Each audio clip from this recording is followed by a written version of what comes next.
হাই বন্ধুসকল নমস্কাৰ আপোনালোকে নিশ্চয় কেতিয়াবা নহয় কেতিয়াবা আইআইটিৰ বিষয়ে শুনিছে যে অমুকৰ ল'ৰাটোৱে আইআইটি পঢ়া দেই বহুত এটা নাম মানে আইআইটি নামটো এটা বেলেগ এটা লেভেল ঠিক আছে আইআইটি মানে এটা বহুত ৰেসপেক্টফুল নাম হয় কিন্তু আমাৰ বহুতেই এক্স্যাক্টলি কি হয় আইআইটি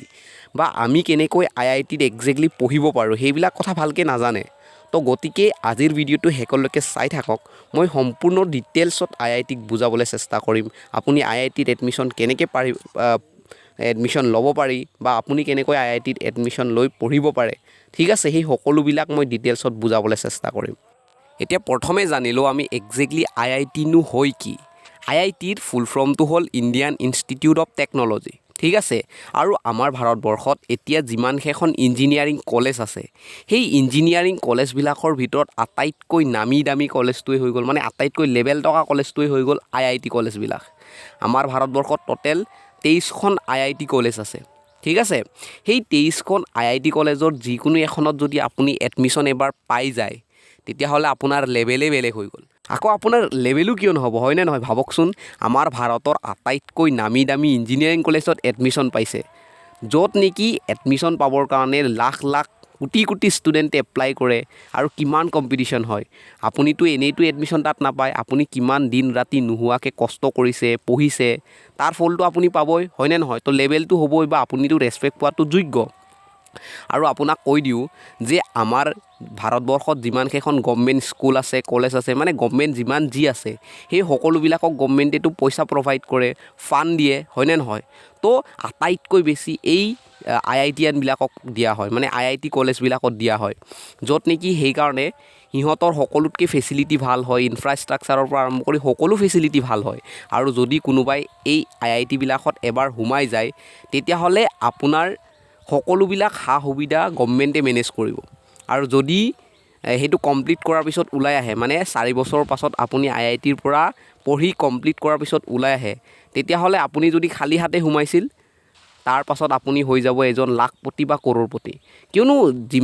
যিমান তাত সোমায় এবাৰ সোমাই গ'লে মানে আপোনাৰ জব বা আপুনি চাকৰি পোৱাটো 100% ফিক্স কমচে কম জবটো লাখৰ পৰা আৰম্ভ কৰি কোড়ৰত যায় মানে এনেকুৱা জব ঠিক আছে আপোনাৰ হাতত এনেকুৱা কেপাচিটি এনেকুৱা পাৱাৰ আহিব যে মই এই জবটো নকৰোঁ এই জবটো ইমানহে পইচা দিছে মই এইটোত যাওঁ ইয়াত 10 কৰোৰ দিছে মই ইয়াত 20 কৰোৰত যাম হেনেকুৱা টাইপৰ হৈ যাব আৰু ঠিক আছে গতিকে আমি এই আইআইটিৰ বিষয়ে ভালকৈ ইনফৰমেশ্যন জানি থোৱাটো দৰকাৰ যে এই আইআইটিত এডমিশ্যননো কেনেকুৱাকৈ হয় বা আমি এই আইআইটিত এডমিশ্যন কেনেকৈ ল'ব পাৰোঁ তাৰ এডমিশ্যন প্ৰচেছটো কেনেকুৱা হয়তো আমি নিজৰ কাৰণে নহ'লেও কোনোবা হয়তো আমাৰ ল'ৰা ছোৱালী কোনোবা ভাইটি ভণ্টি হ'ব পাৰে যিজন ইঞ্জিনিয়াৰিঙত বহুত মানে ইণ্টাৰেষ্টেড আছে আৰু মেথছ ফিজিক্স কেমেষ্ট্ৰিত বহুত টেলেণ্টেড আছে কিন্তু ভালকৈ ইনফৰমেশ্যনকেইটা নজনাৰ কাৰণে হয়তো মিছ কৰি যাব পাৰে আৰু আমি ইহঁতক উৎসাহিত কৰিব পাৰোঁ যাতে এনেকুৱা আইআইটিৰ ফেচিলিটি আছে য'ত নেকি আৰু অলপ ভালকৈ চেষ্টা কৰিলে সেই সুবিধাসমূহ আমি ল'ব পাৰোঁ তো বন্ধুসকল এতিয়া আমি চাই লওঁ যে আইআইটিত এডমিশ্যনৰ কাৰণে কি কৰিব লাগিব কি কোৱালিফিকেশ্যন এলিজিবিলিটি এইবিলাক চাই লওঁ ৰাইট তো আইআইটিত এডমিশ্যনৰ কাৰণে দুবাৰ আপুনি এক্সাম দিব লাগিব এটা হ'ল JEE মেইনছ আৰু এটা হ'ল JEE এডভান্স প্ৰথমে আপুনি JEE মেইনছ ক্লিয়াৰ কৰিব লাগিব তাৰপিছত JEE এডভান্সটোৰ কাৰণে আকৌ এপ্লাই কৰিব লাগিব আৰু এটা কথা মনত ৰাখিব JEE মেইনছটো আপুনি তেতিয়াহে দিব পাৰিব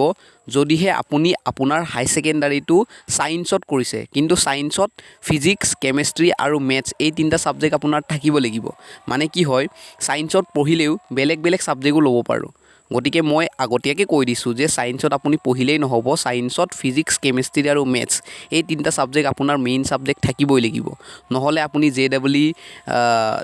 মেইনছো দিব নোৱাৰে তো মেইনছ নিদিলেতো এডভান্সৰ দিয়াৰ কথা কোনো প্ৰশ্নই নুঠে কাৰণ এডভান্সত আপুনি এপ্লাই কৰিবৰ কাৰণে JEE মেইনছ ক্লিয়াৰ কৰিব লাগিব আকৌ নৰ্মেলি ক্লিয়াৰ কৰিলেই নহ'ব মানে তাত এডভান্সত এপ্লাই কৰিবৰ কাৰণে এটা কোৱালিফাইং মাৰ্কছ থাকে মানে ছাপ'জ ধৰি ল'লোঁ কোৱালিফাইং মাৰ্কছটো মানে এইটো বছৰত চেঞ্জ হৈ থাকে এইটো ধৰি ল'লোঁ যে কোৱালিফাইং মাৰ্কছটো 50 তো যদি 50 হয় তেতিয়াহ'লে মানে কি মিন কৰে যে আপুনি JEE মেইনছত 50 বা তাতকৈ ওপৰত পালেহে আপুনি এডভান্সৰ কাৰণে এপ্লাই কৰিব পাৰিব নহ'লে আপুনি এপ্লাই কৰিব নোৱাৰিব আৰু ভিডিঅ'টো হেক কৰাৰ আগতে মই টোটেল কিমান মাৰ্কছৰ কুৱেশ্যন আহে তাকো কৈ দিছোঁ JEE মেইনছত আহে 360 মানে 360 আৰু JEE এডভান্সত আহে 306 মাৰ্কছৰ কুৱেশ্যন আৰু মনত ৰাখিব JEE এডভান্স আৰু JEE মেইনছ দুয়োটাতেই ফাৰ্ষ্ট ইয়েৰ আৰু ছেকেণ্ড ইয়েৰ দুটাৰ পৰাই কুৱেশ্যন কাটে ঠিক আছে বহুতে কি বুলি ভাবে যে এই ফাৰ্ষ্ট ইয়েৰটো ইমান আৰু ইম্পৰ্টেণ্ট নহয় ছেকেণ্ড ইয়েৰটোত পূৰা ভালকৈ জোৰ দিম সেনেকুৱা ভাবে কিন্তু যদি সঁচাকৈ IITত ইঞ্জিনিয়াৰিং কৰাৰ মন আছে তেতিয়াহ'লে আপুনি এতিয়াৰ পৰাই মানে ফাৰ্ষ্ট ইয়েৰৰ পৰাই জোৰ দিয়ক ফাৰ্ষ্ট ইয়েৰৰ পৰাই কনচেপ্ট পূৰা ক্লিয়াৰ কৰক কাৰণ আজিকালিতো ইউটিউবত হাজাৰ হাজাৰ লাখ লাখ ভিডিঅ' আছে চব টপিকৰ ওপৰত কনচেপচুৱেল ভিডিঅ' আছে তো সেইবিলাক চাই হ'লেও মানে কলেজটোত ভালকৈ নিশিকালেও মানে ভিডিঅ' চাই হ'লেও কনচেপ্ট ভালকৈ ক্লিয়াৰ কৰক যাতে আপুনিও এজন ছাকচেছফুল IITian হ'ব পাৰে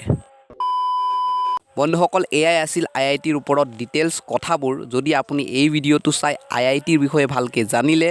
IITত এডমিশ্যন কেনেকৈ পাব পাৰি সেইবিলাক কথা শিকিলে বুজিলে তেতিয়াহ'লে প্লিজ ভিডিঅ'টো লাইক শ্বেয়াৰ আৰু ছাবস্ক্ৰাইব কৰিবলৈ একদমেই নাপাহৰিব থেংক ইউ